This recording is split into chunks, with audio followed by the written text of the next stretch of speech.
এখন যারা সরকার গঠন করেছেন, কিন্তু তারা ভুলে গেছেন সেই ফ্যাসিবাদী আওয়ামী লীগের পথ ধরেই তারা হাঁটা শুরু করেছেন।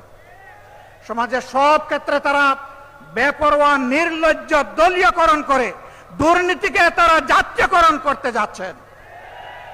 আমরা মানব না, আমরা মানব না।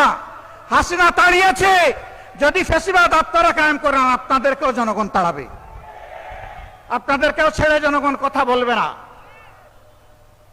ভালোই ভালোই আপনারা মেনে নিন, যদি না মানেন তাহলে ইনশাআল্লাহ তাআলা লাজিম এই দেশের মানুষ জীবন দিয়ে পঙ্গুত্ব বরণ করে গুলি খেয়ে শিখে নিয়েছে মুক্তির পথে কিভাবে হাঁটতে হয়।